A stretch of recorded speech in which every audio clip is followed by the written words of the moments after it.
Hello friends, welcome back to tasty food recipes channel. ముందుగా అందరికీ శ్రీరామనవమి శుభాకాంక్షలు. థంబ్నెయిల్ మీరు చూసే ఉంటారు కదా. శ్రీరామనవమి స్పెషల్ వడపప్పు పానకము ఎలా చేసుకోవాలో తయారీ విధానంలోకి వెళ్దాం పదండి. ఇంకెందుకు ఆలస్యం. వడపప్పు తయారు చేయడానికి ముందుగా ఒక గ్లాసు నేను పెసరపప్పు తీసుకుంటున్నాను. తీసుకొని ఒక బౌల్లోకి వేసుకున్న తర్వాత 2 సార్లు శుభ్రంగా కడుక్కోవాలి.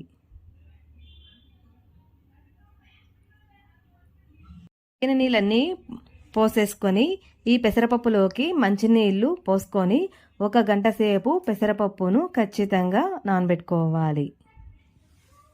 గంట సేపు తర్వాత పెసరపప్పునంతా స్ట్రెయిన్ చేసుకోవాలి.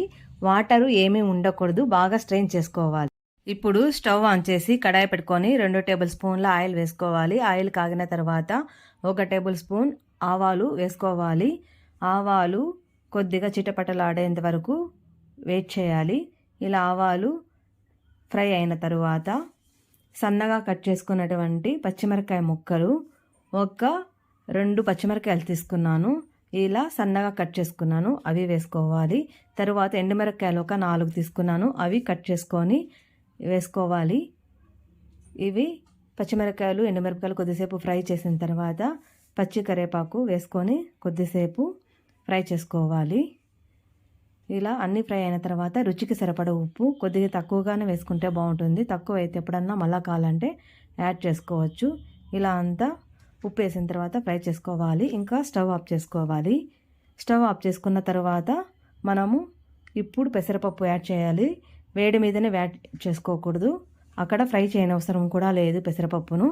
స్టవ్ ఆఫ్ చేసుకున్న తర్వాత ఈ పెసరపప్పు అంతా వేసుకొని బాగా మంచిగా కలుపుకోవాలి. ఇప్పుడు కట్ చేసుకున్నటువంటి పచ్చి కొబ్బరి ముక్కలు వేసుకుంటున్నాను. మీకు ఇష్టమైతే వేసుకోండి. ఇప్పుడు కొత్తిమీర వేసుకొని ఇలా అంతా బాగా మంచిగా కలుపుకోవాలి. పచ్చి కొబ్బరి మీకు ఆప్షనల్, మీకు ఇష్టమైతే పచ్చి కొబ్బరి యాడ్ చేసుకోండి, లేకపోతే మామూలుగా ఇలా చేసుకున్నా కూడా చాలా బాగుంటుంది. వడపప్పు రెడీ అయిపోయింది ఫ్రెండ్స్. మనము మామూలుగా ఎప్పుడైనా హీట్ అయినప్పుడు ఇలా వడపప్పు చేసుకుంటాం కదా. ఇప్పుడు శ్రీరామనవమి రోజు ఇలా వడపప్పు చేసుకున్నామనుకోండి, అప్పుడు చేసుకునేదానికి ఇప్పటికి చాలా తేడా ఉంటుంది. ఆ శ్రీరాముని భక్తితో చేసుకున్నామనుకోండి, టేస్ట్ కూడా రుచి కూడా రెట్టింపు అవుతుంది అని అనిపిస్తుందా మీకు కూడా? పానకాన్ని తయారు చేసుకోవడానికి దోసకాయ, అదే మస్క్ మెలోను, నిమ్మకాయలు తీసుకోవాలి, బెల్లము తీసుకోవాలి. దోసకాయని కట్ చేసుకొని పెట్టుకోవాలి. ఇప్పుడు ఒక పాత్ర తీసుకొని అందులోకి 1 లీటరు మంచినీళ్ళు పోసుకోవాలి. 1 లీటర్ మంచినీళ్ళకి 1 కప్పు బెల్లం సరిపోతుంది. తీపి ఇంకా ఇష్టపడే వాళ్ళైతే ఇంకా కొద్దిగా 1.5 కప్పు వేసుకోండి, అది మీ ఆప్షనల్. వేసుకున్న తర్వాత ఇప్పుడు 1 లీటర్కి 1 నిమ్మకాయ తీసుకుంటున్నాను. 2 నిమ్మకాయలు అక్కడ చూపించాను కదా, అన్ని వేసుకోలేదు. 1 నిమ్మకాయ వేసుకొని ఆ నిమ్మకాయ రసాన్ని అంతా ఇలా కలుపుకోవాలి. ఇప్పుడు పానకానికి రుచిని రెట్టింపు చేసేది ఇలాచీ పౌడరు కొద్దిగానే వేసుకోవాలి, ఎక్కువ వేసుకోకూడదు. కొద్దిగా వేసుకొని ఇలా బాగా కలుపుకోవాలి. ఇప్పుడు దోసకాయ ముక్కలు చిన్నగా కట్ చేసుకున్నవి 1 కప్పు వేసుకుంటున్నాను. మీకు దోసకాయ ముక్కలు ఇష్టమైతే వేసుకోండి, లేకపోతే వేసుకోవద్దండి.